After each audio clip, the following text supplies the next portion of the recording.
রমজান সম্পর্কে এই জন্য কথা বললাম যে রাসূল সাল্লাল্লাহু আলাইহি ওয়াসাল্লাম একটা হাদিসের মধ্যে বলেছেন যে তিন শ্রেণীর ব্যক্তির জন্য ধ্বংস, তিন শ্রেণীর ব্যক্তির জন্য ধ্বংস, লাআনত বা অভিশাপ।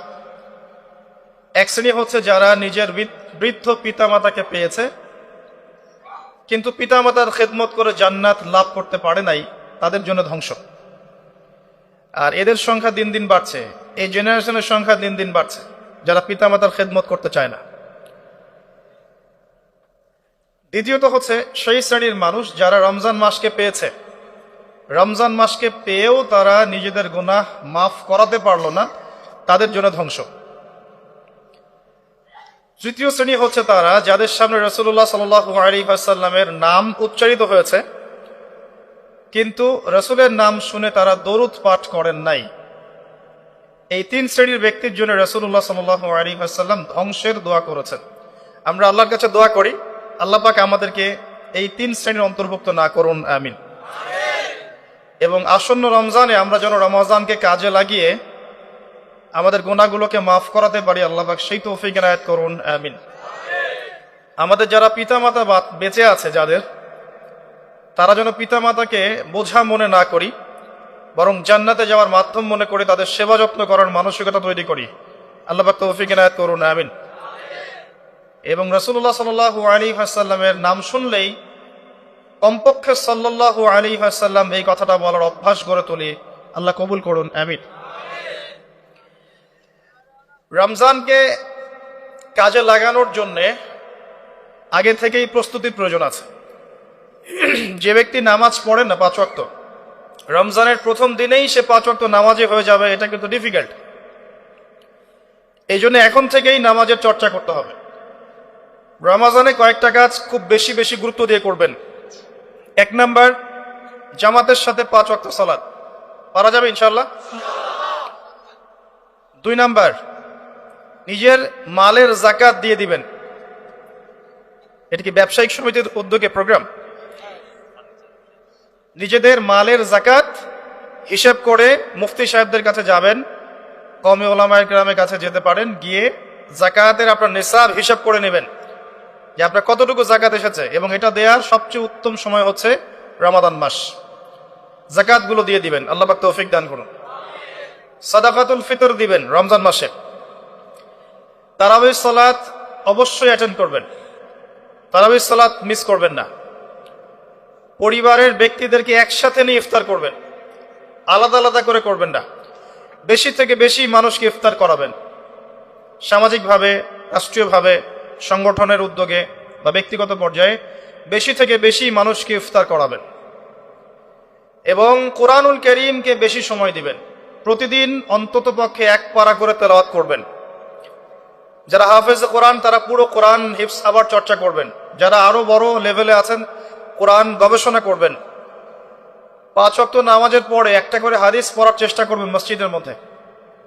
আসর থেকে মাগরিব এই সময়টুকুর মধ্যে আসরের নামাজের পরে মসজিদ ভিত্তিকভাবে দার্সের ব্যবস্থা করবেন, তালিমের ব্যবস্থা করবেন। 30 দিন 30টা আলাদা আলাদা টপিকে কথা হবে, জনগণ জানতে পারবে। পারা যাবে? ব্যবসায় এই মাসে খুব বেশি লাভের চেষ্টা করবেন না, পরকালীন লাভের চেষ্টা করবেন। সিন্ডিকেট করে দ্রব্যমূল্যের দাম বাড়িয়ে দিবেন না। চেষ্টা করবেন মানুষকে আরো সহজ করে দেওয়ার জন্য। যারা খাবারের ব্যবসা করেন রমজান মাসে বেশি বেশি মানুষকে খাবার খাওয়াবেন, আল্লাহ বরকত দিবে ইনশাআল্লাহ। কাপড়ের ব্যবসা করেন, বেশি থেকে বেশি মানুষকে কাপড় দান করবেন রমজান মাসে। রমজানে মুসলিমদের নিত্য প্রয়োজনীয় যে দ্রব্যগুলো আছে এগুলো যারা বিক্রি করেন তাদের প্রতি অনুরোধ থাকবে যে কৃত্রিম সংকট সৃষ্টি করে দাম বাড়াবেন না, বরং মানুষের জন্য সহজ করে দিবেন। আল্লাহ আপনার রিজিকে বরকত দিবে ইনশাআল্লাহ। বিশ্বের প্রায় প্রতিটা মুসলিম কান্ট্রিতেই রমজান মাসে দ্রব্যমূল্যের দাম নিয়ন্ত্রণে থাকে, কমে যায়, ইল্লাল বাংলাদেশ ছাড়া। কিন্তু আমরাই 90% মুসলিমের দেশ। এই মাস লাভের মাস, পরকালীন লাভের মাস, দুনিয়ার লাভের মাস নয়। বরং রমজান আসার আগেই পুরো মাসের বাজার এবং ঈদের শপিং করে ফেলে দিবেন। রমজান মাসে বেশি বেশি মার্কেটে যাবেন না এবং স্ত্রী সন্তানদেরকেও বেশি বেশি মার্কেটে যেতে দিবেন না। বরং এই মাসে পর্দা আরো বজায় রাখার চেষ্টা করবেন। রাস্তার মোড়ে মোড়ে যে হোটেলগুলো থাকে, ঘোমটা হোটেল, এই হোটেলের মালিকদের প্রতি নসিহত থাকবে যে আল্লাহকে ভয় করেন। হোটেলের বাইরে লিখে দিবেন মুসলিমদের জন্য খাওয়া আমার হোটেলে জায়েজ নাই। এটা করবেন, ঘোমটা না দিয়ে ওখানে লিখে দিবেন যে আপনি মুসলিম হয়ে থাকলে আল্লাহকে ভয় করুন, আমার হোটেলে মুসলমানদের জন্য আলাদা করে খাওয়ার কোনো জায়গা নাই রোজা রাখা অবস্থায়। সেলুনে আছেন যারা, সেলুনে লিখে দিবেন রমজান মাসে আমি দাড়ি কাটি না, কমপক্ষে লিখে দিবেন যে আমার দোকানে দাড়ি শেভ করা হয় না। রমজান মাসে আল্লাহওয়ালা হয়ে যান, লাআল্লাকুম তাত্তাকুন, তাকওয়া অবলম্বন করতে হবে। কিছু টিপস বলে দিলাম। সবচেয়ে বড় কথা হচ্ছে মানসিক প্রস্তুতি। রমজান আসতে যাচ্ছে, একটা মানসিক প্রিপারেশন। এই রমজানের 30টা দিন আমি প্রত্যেকটা দিনকে কাজে লাগাবো। প্রতিটা দিন আমি কোরআনের কিছু অংশ পড়বো, হাদিস কিছু পড়বো, দুটা কথা মানুষকে দাওয়াত দিব, ইফতার করাবো মানুষকে, সাধ্যমতো দান সাদাকা করবো, তারাবির সালাতে হাজির হব, কোরআন খতম দিব। এই কাজগুলো করতে কি সরকার বাধা দিবে? প্রশাসন বাধা দিবে? এগুলো আমাদের হাতে আছে। আল্লাহ পাক আমাদের সবাইকে তৌফিক এনায়েত করুন, আমিন। আর এই রমজান মাসে বেশি বেশি খাওয়া এবং দুনিয়াবি কাজে অপচয় করবেন না। সারাদিন রোজা রেখে যদি ইফতার করতে 20টা আইটেম নিয়ে বসি আমাদের পুরান ঢাকার মানুষের মতো, তাহলে অবস্থা খারাপ। রমজানের আধ্যাত্মিকত্ব নষ্ট হয়ে যাবে। কথা কি বুঝতে পারছেন? রোজা রেখেছে আলহামদুলিল্লাহ, ইফতার করার জন্য কি 20টা আইটেমের দরকার আছে? 10টা আইটেমের দরকার আছে? এই যত বেশি ইফতারে খাবে মানুষ তত বেশি সে অসুস্থ হয়ে যাবে এবং তারাবি অন্যান্য ইবাদতগুলো ঠিক মতো করতে পারবে না। আমাদের ক্ষেত্রে দেখা যায় যে সেহেরি আর ইফতারে আয়োজন দেখলে মনে হয় এটা আমার জীবনের শেষ খাওয়া হবে না। কথা বুঝতে পারছেন? এই স্বভাবগুলোকে চেঞ্জ করতে হবে। আল্লাহ পাক তৌফিক ইনায়েত করুন, আমিন। এবার আসেন, মেরাজে যাওয়ার আগে আমরা রাসূলুল্লাহ সাল্লাল্লাহু আলাইহি ওয়াসাল্লামের জীবনীর সামন থেকে আসতে চাই। আর আমি যে কথাটা বলতে চেয়েছিলাম সেটা হচ্ছে রমজান আসার আগেই নবী সাল্লাল্লাহু আলাইহি ওয়াসাল্লামের জীবনী একবার পড়ে শেষ করবেন, ওয়াদা করেন। হাত উঁচু করেন, হাত নামান। সবচাইতে সেরা বই আমার কাছে জীবনীর উপরে, নবী সাল্লাল্লাহু আলাইহি ওয়াসাল্লামের জীবনীর উপরে অনেক বই আছে, তবে আমার কাছে মনে হয় সবচেয়ে বেস্ট বইটা হচ্ছে আর রাহিকুল মাখতুম। নাম মনে থাকবে? রাহিকুল মাখতুম, আল্লামা সফিউর রহমান মোবারকপুরী রাহিমাহুল্লাহ, যিনি এই সাবকন্টিনেন্টের মানুষ ছিলেন, তিনি বইটা লিখেছেন এবং বইটা 1182টা বইয়ের মধ্যে প্রথম স্থান অধিকার করেছে।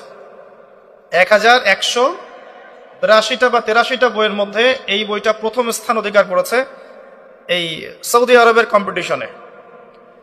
তো এই বইটার যে প্রাণবন্ত সিরাতের বই আমি আসলে পড়িনি, আর অনেক সিরাতের বই আছে এবং আমি অনুরোধ করব সিরাতের বেশি বেশি বই কিনবেন। একটা সিরাতের বইয়ের সব তথ্য হয়তো থাকবে না, এখানে ভেরিয়েশন আনতে হবে আপনাকে। বিভিন্ন সিরাতের বই কিনবেন, কিন্তু আর রাহিকুল মাখতুম বইটা মাস্ট বি পড়ার চেষ্টা করেন। রমজান মাস আসার আগেই বইটা শেষ করবেন, ওয়াদা করেন ইনশাআল্লাহ। আল্লাহ পাক তৌফিক দান করুন। এবং রমজান মাস আসার আগেই কোরআন তেলাওয়াত শিখে নেবেন, ওয়াদা করেন। আগামীকাল থেকেই প্রয়োজনে স্থানীয় মসজিদে যিনি ইমাম আছেন বা মুয়াজ্জিন সাহেব আছেন বা মাদ্রাসার শিক্ষকরা আছেন তাদের কাছে যাবেন। 1 থেকে 2 মাসের বেশি সময় লাগার কথা না আপনার তাজবিদ শিখতে। সবার তো শিখলেই বিশুদ্ধ হয়ে যাবে না। পড়তে পড়তে পড়তে পড়তে একটা পর্যায়ে আপনার মুখের মধ্যে জড়তা আল্লাহ কাটিয়ে দিবে, তখন আপনি ইনশাল্লাহ ফ্লুয়েন্টলি পড়তে পারবেন। কিন্তু শিখতে, নিয়ম কানুনগুলো শিখতে 1 থেকে 2 মাসের বেশি লাগার কথা না। আর আমি জানি আপনারা জীবনে অনেক কিছুই পড়েছেন। আপনারা জীবনে এসএসসি, এইচএসসি, অনার্স মাস্টার সব করেছেন, বিবিএ, এমবিএ করেছেন, ডক্টরেট ডিগ্রি অর্জন করেছেন, মেডিকেল সায়েন্স পড়েছেন, কঠিন কঠিন সাবজেক্ট পড়েছেন, বাংলা সাহিত্য পড়েছেন, উপন্যাস পড়েছেন, শরৎচন্দ্র, বঙ্কিমচন্দ্র, হুমায়ুন আহমেদ সব পড়ে শেষ করে ফেলেছেন। রবীন্দ্র নজরুল তো শেষ আগেই। ইংরেজিতে অনার্স করছেন, ইকোনমিক্স অনার্স করছেন, ম্যানেজমেন্ট পড়ছেন, অ্যাকাউন্টিং পড়ছেন, কঠিন সাবজেক্ট পড়ছেন, ফিজিক্স কেমিস্ট্রি পড়ছেন, বায়োলজি পড়ছেন, কিন্তু 1-2 মাস 3 মাসের মধ্যে আপনি কোরআন শিখতে পারবেন না, এটা আসলে বিশ্বাসযোগ্য নয়। এই ক্যাপাবিলিটি আল্লাহ পাক আপনার মস্তিষ্কে দিয়েছেন, আল্লাহর ওয়াস্তে আপনি কাজে লাগান, ইনশাল্লাহ পরকালে আপনি সফল হবেন। রমজান আসার আগেই শিখতে হবে এই কারণে, যাতে রমজানের প্রথম দিন থেকে আপনি তেলাওয়াত করতে পারেন, ডেইলি 1 পারা পারা যাবে ইনশাল্লাহ। এই কোরআন কার উপর নাজিল হয়েছে? মুহাম্মদ সাল্লাল্লাহু আলাইহি ওয়াসাল্লামের প্রতি। কখন নাজিল হয়েছে আমাকে বুঝতে হবে। একটু বসেন, রিল্যাক্স হন, আমাকে দেখা না গেলে কোনো সমস্যা নেই, আমার কথাগুলো শুনেন। আর আমি তো জামাই না যে আমাকে দেখতেই হবে। তো নবী সাল্লাল্লাহু আলাইহি ওয়াসাল্লাম যে সময়ে তার উপরে কোরআন নাজিল হয়েছে, এই সময়টা একটু বুঝতে হবে। ওই যুগটাকে বলা হয় কি? আইয়ামে জাহিলিয়াত, মানে কি? অন্ধকারাচ্ছন্ন যুগ। ওই যুগে মৌলিকভাবে অনেক সমস্যা ছিল, কিন্তু মোটা দাগে 5টা সমস্যা ছিল। কয়টা? 5টা। এখান থেকে আমি মেরাজের দিকে যাবো ইনশাআল্লাহ। 5টা মৌলিক সমস্যা ছিল। 5টা সমস্যার প্রথম হচ্ছে শিরক। ওই যুগের মানুষরা আল্লাহর সাথে শিরক করত। তারা মূর্তি পূজা করত, তারা মাধ্যম পূজা করত, তারা কবর পূজা করত, তারা মৃত ব্যক্তির পূজা করত, তারা প্রকৃতির পূজাও করত কোনো কোনো ক্ষেত্রে। আর অল্প কিছু মানুষ ছিল নাস্তিক, অল্প কিছু, খুব বেশি না। এই যে শিরকের এই সমস্যাটা এখনকার বিশ্বের মধ্যে নাই। আচ্ছা, দ্বিতীয় সমস্যা ছিল রিবা বা সুদ। তাদের ম্যাক্সিমাম মানুষ সুদ ভিত্তিক অর্থনীতির সাথে জড়িত ছিল। এই সমস্যাটা কি এখনকার বিশ্বে নাই? তো দ্বিতীয় সমস্যা ছিল রিবা, যেটা এখনকার বিশ্বের অন্যতম মৌলিক সমস্যা। আপনি যদি বিশ্বের অর্থনীতির দিকে তাকান, আপনি দেখবেন বিশ্বের পুরো অর্থনৈতিক সিস্টেমটা সুদ ভিত্তিক। কেউ এর বাইরে নয়, কেউই বাইরে নয়।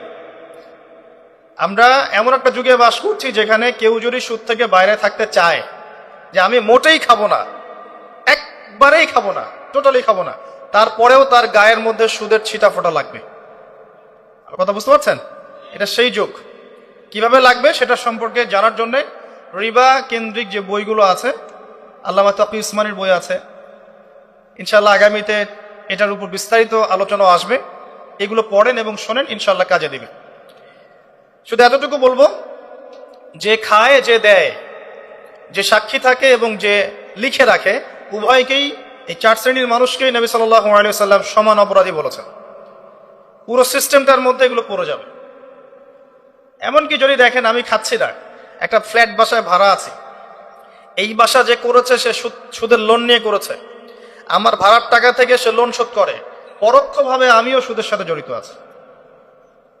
এটা সেই যুগ যেখানে আপনি বেঁচে থাকতে চাইলে পারবেন হয়তোবা, যদি আপনার তাকওয়া অনেক উঁচু লেভেলের হয়, কিন্তু ধুলি কণা আপনার গায়ে লাগবেই, আপনি বাঁচতে পারবেন না। তৃতীয় সমস্যা ছিল মাদক। আইয়ামে জাহিলিয়াতের তৃতীয় সমস্যা ছিল মাদক। এখনকার বিশ্বের দিকে আপনি তাকান, আপনি দেখবেন ম্যাক্সিমাম যুব সমাজ এই সমস্যায় নিপতিত আছে না? সেম সমস্যা। চতুর্থ সমস্যা ছিল নারীর অবমাননা। এটা সম্পর্কে বলার আমার কোনো প্রয়োজন নাই, যথেষ্ট বলেছি এই পর্যন্ত আমি। নারীকে যেভাবে আজকে আমরা পণ্যের ন্যায় ব্যবহার করছি, এটা আইয়ামে জাহিলিয়াতের সেই বন্যতাকেও হার মানিয়েছে। 5 নম্বর সমস্যা ছিল গোত্রীয় দ্বন্দ্ব, গোত্রীয় রক্তক্ষয়ী সংঘাত।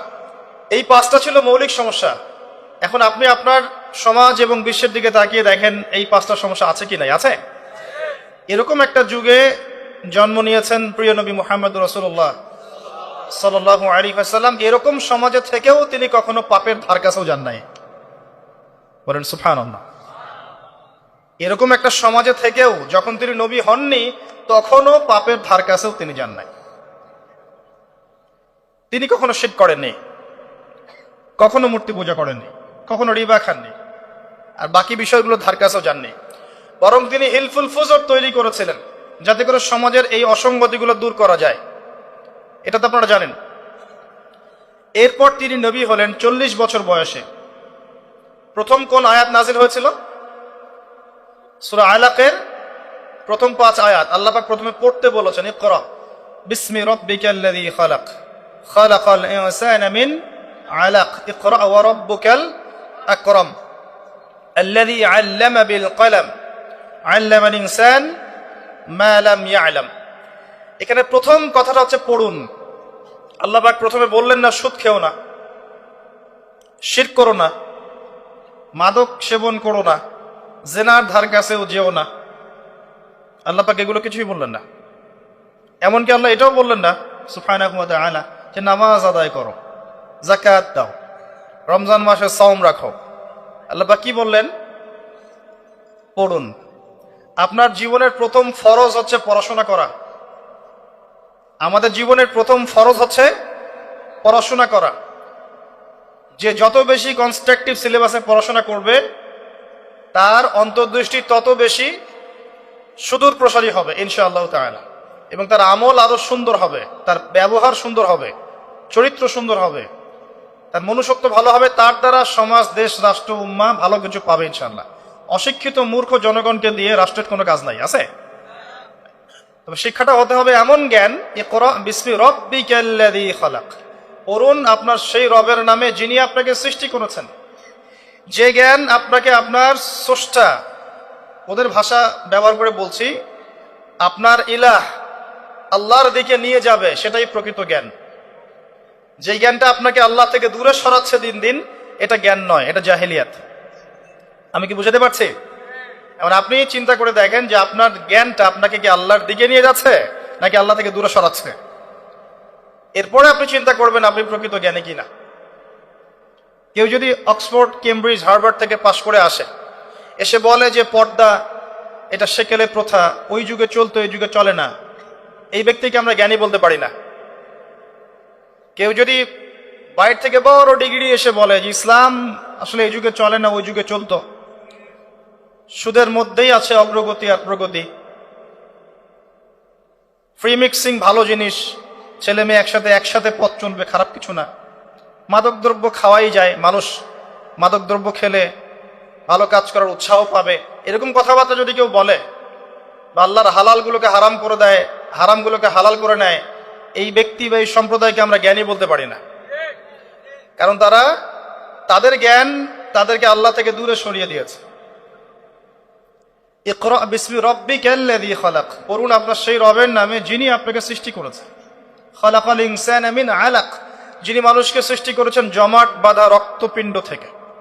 ইকরা ওয়া রাব্বুকাল আকরাম, পড়ুন আপনার রব মহামান্বিত। আল্লাযী আল্লামা বিল কলম, যিনি আপনাকে কলম দ্বারা জ্ঞান শিক্ষা দিয়েছেন। মানুষ জ্ঞান অর্জন করতে পারেনি, প্রথমে আল্লাহ মানুষকে জ্ঞান শিখিয়েছেন। এটাকে বিশ্বাস করেন? ওয়াল্লামা আদামাল আসমাআ কুল্লাহা, আমি আদমকে সমস্ত নাম শিক্ষা দিয়েছি। কে শিক্ষা দিয়েছেন? আদম আলাইহিস সালামের কি জ্ঞান ছিল? আমাদের জ্ঞান ছিল? আল্লাহ শিখিয়েছেন। আল্লামাল ইনসান মা লাম ইয়ালাম, মানুষকে সেই জ্ঞান শিক্ষা দিয়েছেন যা মানুষ জানতো না। এই আয়াত নিয়ে নবী সাল্লাল্লাহু আলাইহি ওয়াসাল্লামের নবুয়তের জিন্দেগি শুরু হলো। কত বছর জিন্দেগি ছিল নবুয়তের জিন্দেগি? বলতে পারবেন? 23 বছর। 23 বছর। আমরা কিন্তু লেকচারের শেষে একটা কুইজ কন্টেস্ট করব ইনশাআল্লাহ। 5টা থেকে 10টা প্রশ্ন করব ইনশাআল্লাহ। 10 জনকে আমরা পুরস্কৃত করব ইনশাআল্লাহ তাআলা। মনোযোগের সাথে লেকচার শুনবেন। এরপর নবী সাল্লাল্লাহু আলাইহি ওয়াসাল্লামের নবুয়তের জিন্দেগি শুরু হলো। 23 বছর। কত বছর? তার মধ্যে প্রথম 13 বছর হচ্ছে মক্কায়, আর পরের 10 বছর কোথায়? মদিনায়। খুব সংক্ষিপ্ত আকারে বলছি, প্রথম 3 বছর নবী সাল্লাল্লাহু আলাইহি ওয়াসাল্লাম গোপনে দাওয়াত দিয়েছেন। কিভাবে? একদম গোপনে গোপনে। প্রথমে বাড়ির লোকজনকে, তারপর নিকট আত্মীয় যারা তাদেরকে, তারপর যাদের সাথে সম্পর্ক ভালো ক্লোজ তাদেরকে, এরপর আস্তে আস্তে আমভাবে। এটাই দাওয়াতি কাজের সুন্নাহ। এরপর 4র্থ থেকে 10ম এই সময়টুকুতে তিনি প্রকাশ্যে দাওয়াত শুরু করেছিলেন। তার সম্প্রদায়কে দাওয়াত দিলেন, যারা তার কথা বিশ্বাস করলো না, বেশিরভাগ মানুষই কুফরি করলো। বরং তারা ইসলাম যারা কবুল করেছে এদের উপরে নির্যাতন শুরু করলো। নির্যাতনের মাত্রা দিন দিন বাড়তে থাকলো। যখন হামজাহ এবং ওমর রাদিয়াল্লাহু আনহুমা তাদের মতো কিছু সাহাবী ইসলাম কবুল করলেন, ইসলাম তখন শক্তিশালী হওয়া শুরু করলো। তারপরেও নির্যাতনের মাত্রা বাড়তে থাকলো। এক পর্যায়ে সাহাবীরা হিজরত করলেন আবিসিনিয়ায়। কোথায়? আবিসিনিয়ায়। প্রথম হিজরত মদিনায় হয়নি, প্রথম হিজরত আবিসিনিয়ায়। এটা হচ্ছে ইথিওপিয়ার পাশে, এখনকার মানচিত্রে ইরিত্রিয়া নামে একটা জায়গা আছে, দেখেছেন কখনো? বিশ্বের ম্যাপ দেখেছেন কখনো? বিসিএস কোচিং যারা করছেন তাদের তো জানার কথা। এই ইরিত্রিয়া ছিল সেই জায়গা যেখানে হিজরত করেছিলেন সাহাবীরা। সেখানে একজন বাদশাহ ছিলেন, তার নাম বাদশাহ নাজাশী। তিনি একজন খ্রিস্টান ছিলেন, কিন্তু ভালো খ্রিস্টান ছিলেন, সৎ। তিনি মুসলিমদেরকে আশ্রয় দিয়েছিলেন এবং তার রাজ্যে মুসলিমরা নিরাপদে ছিল, বসবাস করেছে দীর্ঘদিন। পরবর্তীতে এই বাদশাহ নাজাশী ইসলাম কবুল করে মুসলিম হন। মারা গেলে নবী সাল্লাল্লাহু আলাইহি ওয়াসাল্লাম তার গায়েবানা জানাজার নামাজও পড়েছেন। এরপরে কুরাইশদের অত্যাচার পর্যায়ে নবী সাল্লাল্লাহু আলাইহি ওয়াসাল্লাম তায়েফে হিজরত করেন, চেষ্টা করেন তায়েফবাসীকে বোঝানোর জন্য। তায়েফের লোকজন সাড়া দেয়নি, উল্টা নবী সাল্লাল্লাহু আলাইহি ওয়াসাল্লামকে রক্তাক্ত করেছিল। তিনি ফিরে আসেন মক্কায়। আবারও মক্কায় ফিরে আসার পরে অল্প দিনের ব্যবধানে, বেশি দিন না, মাত্র অল্প দিন, 3 দিন 7 দিন, কেউ বলেছে 3 মাস, এইটুকু ব্যবধানে প্রথমে চাচা আবু তালেব, তারপরে স্ত্রী খাদিজা রাদিয়াল্লাহু আনহা, তারা ইন্তেকাল করেন। এবং নবী সাল্লাল্লাহু আলাইহি ওয়াসাল্লামের এই শেষ আশ্রয়স্থল আবু তালেব, সেটাও শেষ হয়ে যায়। তার স্ত্রী খাদিজা রাদিয়াল্লাহু আনহা আল্লাহর কাছে চলে যান। এই সময়টাতে নবী সাল্লাল্লাহু আলাইহি ওয়াসাল্লাম প্রচন্ড মানসিক কষ্টে ছিলেন। আল্লাহ পাক এইরকম একটা সময়ে মেরাজের ঘটনা ঘটিয়েছেন, বলে সুবহানাল্লাহ। আল্লাহ রাব্বুল আলামিন তাকে পুরো মানসিক সমস্ত কষ্ট থেকে ফারেক করে আল্লাহ পাকের সমস্ত কুদরত দেখিয়েছেন মহাবিশ্বে নিয়ে গিয়ে। যদিও বা তার আগের 3 বছর সাহাবীদেরকে বয়কট করা হয়েছিল। 3 বছর গাছের ছাল পাতা খেয়ে সাহাবীরা থেকেছেন শিয়ারে আবু তালেব নামক জায়গায়। এরপর বয়কট তুলে নেওয়া হয়। তারপর এই আমুল হুজন আসে। এর পরের বছর ইয়াসরিব বা মদিনা থেকে 6 জন যুবক এসে ইসলাম কবুল করে, বলেন সুবহানাল্লাহ। তাদের নেতা ছিলেন আসাদ বিন জুরারাহ রাদিয়াল্লাহু আনহু। তিনি ফিরে যান মদিনায়। পরের বছর আবার 6 জনকে নিয়ে আসেন, টোটাল 12 জন। এই 12 জন মুসলিম হয়ে আবার মদিনায় ফিরে যান। এই 12 জনের সাথে আল্লাহর নবী সাল্লাল্লাহু আলাইহি ওয়াসাল্লাম একজন সাহাবীকে পাঠিয়ে দেন দায়ী হিসেবে। তার নাম মুসআব বিন উমাইর রাদিয়াল্লাহু আনহু। মুসআব বিন উমাইর রাদিয়াল্লাহু আনহু। প্রশ্ন কিন্তু আসবে, ভালো করে মনে রাখতে থাকেন। এরপরে মুসআব বিন উমাইর রাদিয়াল্লাহু আনহু এই 12 জন সাহাবীর সাথে যান মদিনায়। মদিনার আগের নাম ছিল ইয়াসরিব। কি নাম? ইয়াসরিব। এর পরের বছর মোট 75 জন, 73 জন পুরুষ আর 2 জন নারী, আউস এবং খাজরাজ গোত্রের, তারা আসেন। এসে নবী সাল্লাল্লাহু আলাইহি ওয়াসাল্লামের হাতে হাত রেখে বায়াত করেন। মহিলারা হাতে হাত রাখে নাই, পুরুষেরা হাতে হাত রেখেছিল। আমাদের নবীজি মহিলাদের হাতে কখনো হাত রেখে বায়াত করার নাই। এখন অনেক ভণ্ড পীর দেখা যায় মহিলাদের হাতে হাত রেখে বায়াত করাচ্ছে। মহিলার হাত ধরে বায়াত করাতে হয়? মহিলারা মৌখিক বায়াত করবে। তো 75 জন সাহাবী এসে ইসলাম কবুল করে আবার চলে যান মদিনায়। এই যে 75 জন ইসলাম কবুল করলেন, মদিনার বিশাল একটা জনগোষ্ঠী, কিন্তু 75 জন কম নয়, কারণ ওইখানে জনসংখ্যা এত বেশি ছিল না। তারপরের বছর নবী সাল্লাল্লাহু আলাইহি ওয়াসাল্লাম নিজে এবং সাহাবীরা সবাই গিয়ে হিজরত করেন মদিনায়। কথা বুঝতে পারছেন? এই যে নতুন একটা রাষ্ট্রের জন্ম হলো, মক্কা থেকে সবাই এখন মদিনায়, মক্কায় ঘরবাড়ি ছেড়ে দিয়ে নিঃস্ব হাতে, খালি হাতে, আল্লাহর উপর তাওয়াক্কুল করে। ওখানে আনসারী সাহাবীরা তাদেরকে বরণ করে নিলেন। এমন ভাবে বরণ করলেন যে কারো যদি 2টা জমি থাকে, একটা জমি দিয়ে দিয়েছে, কারো 2টা বাড়ি থাকলে একটা বাড়ি দিয়ে দিয়েছে। এমন ভাবে বরণ করে নেন। নতুন রাষ্ট্র হলো। নবী সাল্লাল্লাহু আলাইহি ওয়াসাল্লাম সেখানে মদিনা সনদ করলেন। ওখানকার ইহুদিদের সাথে চুক্তি হলো, ওখানকার জনগণের সাথে চুক্তি হলো, এবং আমরা শান্তিপূর্ণ একটা রাষ্ট্র পেলাম। এরপর নবী সাল্লাল্লাহু আলাইহি ওয়াসাল্লাম সেখানে অর্থনীতি সমৃদ্ধ করতে লাগলেন, সামরিক বাহিনী সমৃদ্ধ করতে লাগলেন, অস্ত্রশস্ত্র সবকিছু হতে লাগলো। একটা রাষ্ট্রের যা যা প্রয়োজন সবকিছু সেখানে হতে লাগলো। এক পর্যায়ে আবু সুফিয়ানের বাণিজ্যিক কাফেলাকে আক্রমণকে কেন্দ্র করে বদরের যুদ্ধ হয়ে গেল। আর এই বদরের যুদ্ধে আমরা অল্প সংখ্যক সৈন্য নিয়ে বড় বাহিনীর বিরুদ্ধে জয়লাভ করলাম। ইসলামের ইতিহাসে প্রথম সশস্ত্র যুদ্ধ। কথা বুঝতে পারছেন? এর পরের বছর হলো উহুদ। যে যুদ্ধে আমরা প্রায় জিতে গিয়েছিলাম, আমাদের একটা ভুলের কারণে সাময়িক বিপর্যয়ের সম্মুখীন হলাম, আমরা উহুদের সাময়িক বিপর্যয়ের সম্মুখীন হলাম, 70 জন সাহাবী শহীদ হয়ে গেল। আমাদের নবীজি স্বয়ং নিজেও সেই যুদ্ধে মার খেয়েছেন একটা ভুলের কারণে। সেখান থেকে নামবে না, সাহাবীরা কয়েকজন নেমে এসেছিলেন, ব্যাস পুরো দেখবেন, সব বলে দেব না। এর পরের বছর খন্দকের যুদ্ধে 3-4 মাস অবরোধ করে রাখা হয় মদিনাকে। শেষমেশ তারা কিছুই লাভ করতে পারলো না, ফিরে চলে গেল। এরপর থেকে মুসলিমরা আক্রমণাত্মক যুদ্ধ শুরু করলো। একে একে বিভিন্ন গাজওয়া এবং সারিয়া হতে লাগলো, মুসলিমরা সমৃদ্ধ হতে লাগলো, সম্পদ বাড়তে লাগলো, জনবল বাড়তে লাগলো, অর্থনীতি সমৃদ্ধ হতে লাগলো, অস্ত্রশস্ত্র বাড়তে লাগলো, সব ডিপার্টমেন্ট থেকে আমরা রাইজ করতে লাগলাম। শুধু তাই না, পররাষ্ট্র নীতিও ইমপ্লিমেন্ট করা হলো, বিভিন্ন রাষ্ট্রপ্রধানদের কাছে চিঠি পাঠানো হচ্ছে। এর মধ্যে একবার নবী সাল্লাল্লাহু আলাইহি ওয়াসাল্লাম স্বপ্নে দেখলেন তিনি মক্কা তাওয়াফ করছেন, কাবা তাওয়াফ করছেন। সাহাবীরা বুঝে নিলেন যে আমরা মক্কায় যাচ্ছি। তারা মক্কায় যাওয়া শুরু করলেন। 1400 সাহাবী। হুদাইবিয়া নামক জায়গায় আটকে দেওয়া হলো, যাওয়া যাবে না, এই বছর ফেরত যেতে হবে, পরের বছর আসতে হবে। তোমাদের কেউ আমাদের দলে আসলে ফেরত দিব না, আমাদের কেউ তোমাদের দলে গেলে ফেরত দিতে হবে। আগামী 10 বছর আমরা কেউ কারোর সাথে যুদ্ধ করব না। আগামী বছর ওমরা করতে আসবে মাত্র 3 দিনের জন্য, কোনো অস্ত্র সাথে আনা যাবে না। সবগুলোতে নবীজি বললেন ঠিক আছে, ডিল, কোনো সমস্যা নেই। তারা ফেরত চলে গেলেন। ওই বছর ওমরা করা হলো না। নবীজি ফেরত গিয়েই খায়বার আক্রমণ করলেন। খায়বার ইহুদিরা ছিল, ইহুদিদেরকে পরাজিত করা হলো। খায়বার মুসলিমদের দখলে চলে আসলো। এর আগে আরো 2টা ইহুদি কমকে সেখান থেকে, মদিনা থেকে বহিষ্কার করা হয়। একটা বনু নাজির, একটা হচ্ছে বনু কাইনুকা। আর খন্দকের যুদ্ধে বহিষ্কার করা হয় বনু কুরাইজাকে। এরা সবাই খায়বার আশ্রয় নিয়েছিল। খায়বারকে আক্রমণ করে ইহুদিদেরকে আরব উপদ্বীপ থেকে বের করে দেওয়া। তার পরের বছর হচ্ছে মক্কা বিজয়। নবী সাল্লাল্লাহু আলাইহি ওয়াসাল্লাম মক্কা বিজয় করলেন, মক্কার সমস্ত মূর্তিগুলো ভেঙে ফেললেন। বেলাল রাদিয়াল্লাহু আনহু কাবা ঘরের উপরে উঠে আযান দিলেন। নবীজি সবাইকে মাফ করে দিলেন। দলে দলে মানুষ ইসলাম কবুল করলো। সূরা নসর নাজিল হলো, ইজা জাআ নাসরুল্লাহি ওয়াল ফাত। সূরা মাইদা 3 নম্বর আয়াত নাজিল হলো। এরপর নবীজি মদিনায় ফিরে গেলেন। তার মাঝে হুনাইনের যুদ্ধ হয়েছে, এর আগে একটা মুতার যুদ্ধ হয়েছে, তারপর একটা তাবুক যুদ্ধ হয়েছে, ব্যাস।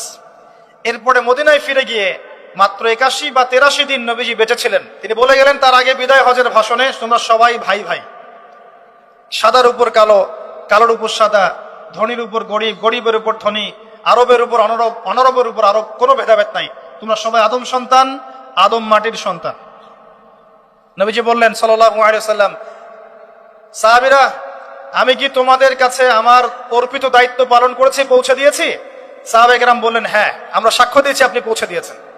নবীজি বললেন, আল্লাহুম্মা ফাশহাদ, আল্লাহ আপনি সাক্ষ্য থাকেন আমি আমার দায়িত্ব পৌঁছে দিয়েছি। এভাবে তার জীবনটা শেষ হয়ে যায়। এই হলো সংক্ষিপ্ত সিরাত।